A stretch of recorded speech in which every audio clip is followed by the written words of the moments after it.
Abahanga benshi bavuga yuko ingano ari ikirombe cy'abashakashatsi, bisiguye ko zongera ubuhanga n'ubwenge, umwuka w'ubushakashatsi no guhorana amatsiko yo gushaka kumenya ibintu byinshi.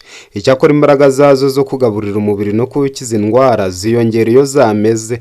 Ingano zimeze zizwi nka sprouted wheat cyangwa blé germé mu ndimi z'amahanga, ni kimwe mu biribwa bya kera byagaragayeho ubushobozi bwo gufasha umubiri gukiza indwara nyinshi, cyane cyane diyabete yo mu bwoko bwa kabiri, diabete de type 2.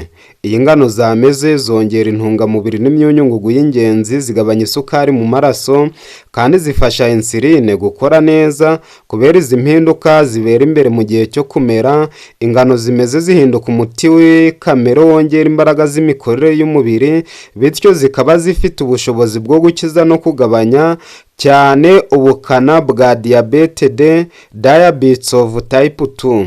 Uyu mwanya nshaka kubasangiza impamvu 10 ingano zimeze zivura neza diabete. Nsoza ndababwira uko mwazitegura n'uburyo mwazikoresha. Ndongeraho kandi ibanga rimwe ryafasha abarwayi gukira neza indwara ya diabete mu gihe gito cyane. Uwo muri kumwe ni Nzayisenga Jeanne Paul, enseignant et naturopathe, ndi umurezi n'umujyanama w'ubuzima. Kanda subscribe n'inzogera niba ari bwo bwa mbere duhuriye muri ibi biganiro, nawe uzarushaho kunguka byinshi. Dore impamvu 10 ingano zimeze zivura neza diabete. Nsoza ndababwira kandi uko mwazitegura n'uburyo mwazikoresha.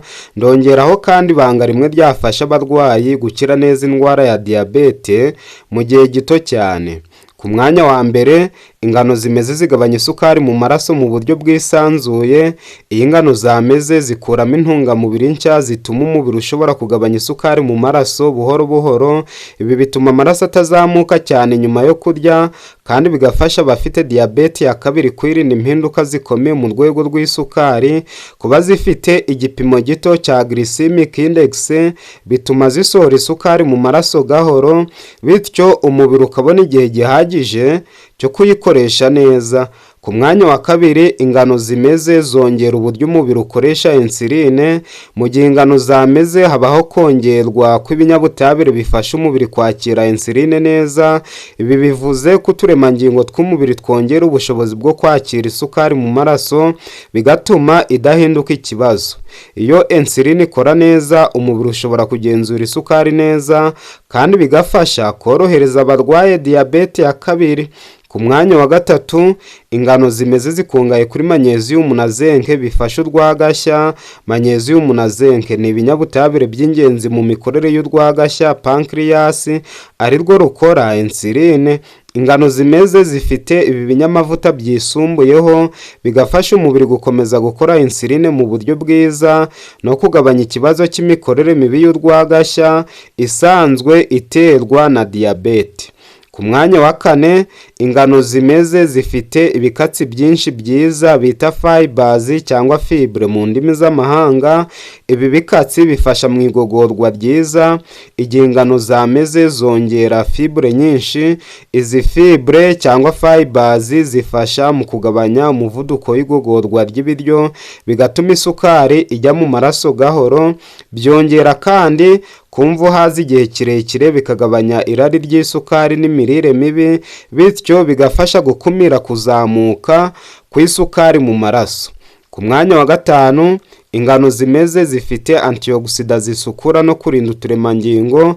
Mu gihe cyo kumera, ingano zongera urwego rwa antioxidant nka vitamine E na phenolic acid cyangwa acide phenolique.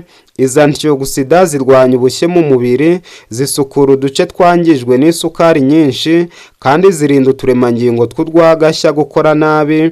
Ibi byose bifasha gukumira ingaruka z'igihe kirekire za diabete.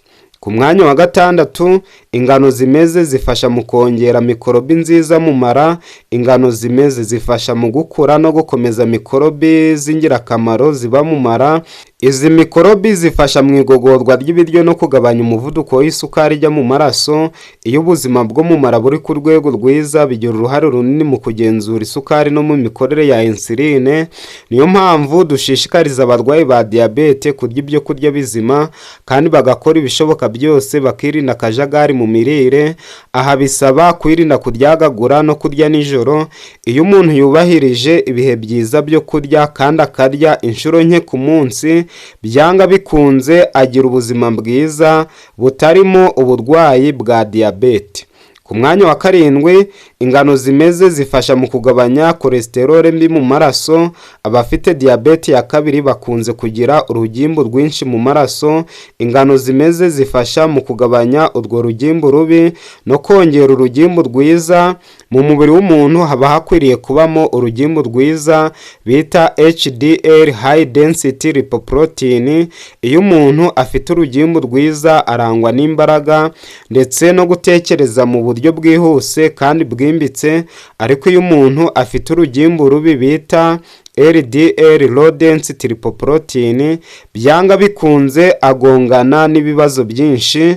Urugimbu rwiza rero umuntu yarugezwaho n'ingano zimeze, akajya azirya neza nk'uko ndabibabwira ndi gusoza iki kiganiro. Ku mwanya wa 8, ingano zimeze zifasha umubiri kwinjiza intungamubiri neza. Ingano zitameze ziba zifite ibinyabutabire byitwa phytic acid cyangwa phytic acid, acide phytique, bituma umubiri utabona neza intungamubiri zose. Ariko iyo zameze, icyo kintu kiragabanuka, umubiri ugatangira gusya no gukoresha neza intungamubiri zose nka proteine, calcium, zinc, magnesium, vitamini zitandukanye ndetse na fibre. Ibi byose bifasha mu gukiza diyabete. Ku mwanya wa 9, ingano zimeze zifasha mu kugenzura ibiro no kugabanya ibinure byinshi. Ingano zimeze zifite intungamubiri nyinshi ariko zitarimo amavuta menshi, bituma umuntu yumva hazi igihe kirekire, agafata amafunguro make kandi meza. Kandi nk'uko nkunze kubasangiza buri munsi mu biganiro byinshi mategurira by'ubuzima, nkunze kubabwira yuko ibintu bikunze kuzahaza abarwayi ba diyabete ari inzara nyinshi. Kugira inzara nyinshi barangwa n'ikimenyetso cyitwa polyphagia, baba bashaka kurya ibyo kurya byinshi kandi bakabirya buri kanya. Ibi rero ntabwo byatuma umuntu akira diyabete. Ariko iyo umuntu arya ibyo kurya bikize kuri fibre, ndavuga ibikatsi ngogozi nk'ingano zimeze, abasha kugira igihagisha igihe kirekire, ntabatwe n'uburigatirizwa bwo mu mihana. Ibi bifasha kugabanya ibinure biba mu nda cyangwa se biba ku nda, bityo bigafasha umubiri gukoresha neza insuline no guhangana n'indwara zifitanye isano n'ibinure byinshi. Ku mwanya wa 10, ingano zimeze zongera imbaraga, kuruhuka neza no kubungabunga imikorere y'umubiri. Ingano zimeze zongera ibinyabutabire bifasha mu kugenzura imisemburo yongera ibyishimo nka dopamine, serotonine ndetse na oxytocin n'imbaraga z'umubiri. Iyo umuntu afite imisemburo ihagije abasha gusinzira neza, akaruhuka neza kandi akarangwa n'imbaraga mu byo akora byose. Ku bw'ibyo rero ingano zimeze zifasha mu kurwanya umunaniro, kongera imbaraga n'imyumvire myiza.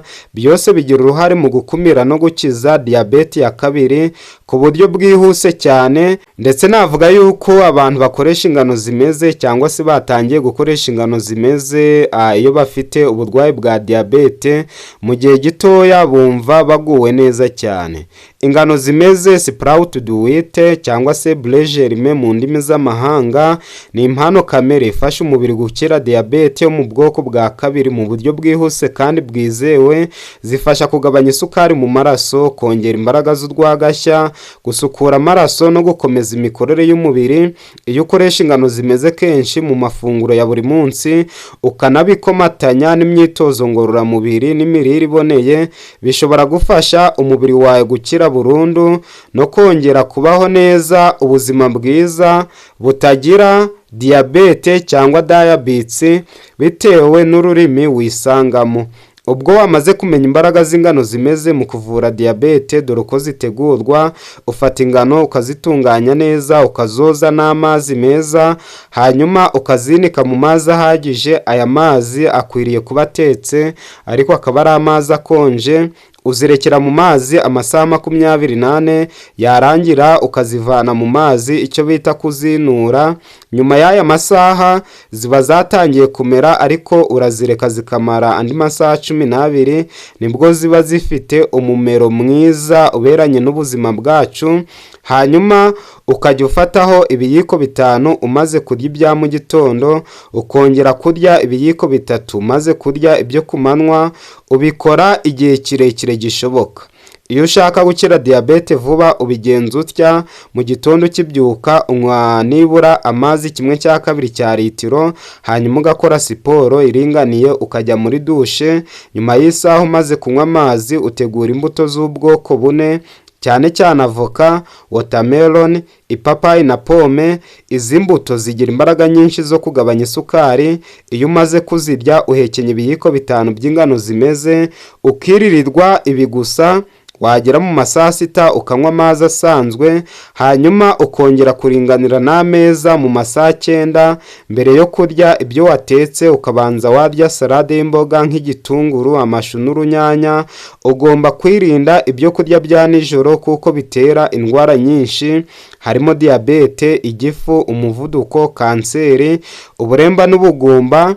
Izi ndwara zizahaza abantu bakunze kurya ibyo kurya bya nijoro bagahita baryama. Iyo umuntu yabiretse atangira urugendo rwiza rwo kugira ubuzima bwiza, kandi ntabwo waba uri imbata y'ibyo kurya bya nijoro ngo ubashe kuzikira, ntabwo bishoboka. Abahanga bavuga yuko kurarana inzara yoroheje byaguhamiriza ko kwigomwa ari inzira y'ubuzima buzira umuze. Kurikiza iyi gahunda nkurangiye, uzakira indwara nyinshi hatabuzemo na diyabete mu gihe gito cyane. Mu by'ukuri ingano zimeze ni impano ikomeye y'umutungo kamere ifasha umubiri kwirinda no gukira diyabete yo mu bwoko bwa 2 mu buryo bwisanzuye, diyabete de type D. Kubera uburyo zongera intungamubiri, zigabanya isukari mu maraso, kandi zifasha insuline gukora neza. Zifasha umubiri kwisukura no kongera imbaraga mu buryo butabamo imiti y'ibinyabutabire. Kwirinda no gukiza diyabete ya 2 ntibisaba gusa imiti ya kizungu, ahubwo bisaba guhindura imirire no guhitamo ibiribwa bifite ububasha bwo gusana no gusukura umubiri nk'ingano zimeze. Iyo zifashwe kenshi zishobora kuba igisubizo gikomeye mu rugendo rwo gusubiza ubuzima ku murongo no kubaho mu buzima butagira diyabete. Inshuti bavandimwe, mbashimiye kuba mubana nanjye buri munsi muri ibi biganiro by'ubuzima. Mwagize neza niba mwaramaze gukanda subscribe n'inzogera. Icyakora niba utarayikanda wayikanda, maze nawe ukaje ugira amahirwe yo kugezwaho ikiganiro twaguteguriye uwo mwanya. Naho ubundi akaryoshye ntigahora mwitama, ntashira ararekwa. Icyakora ryo hasubiwemo. Noneho munyemerere mbe mbasezeyeho, maze tuzongere kugira amahirwe yo kubonana muri video y'ubutaha. Ciao ciao. I love you so much my dear friends.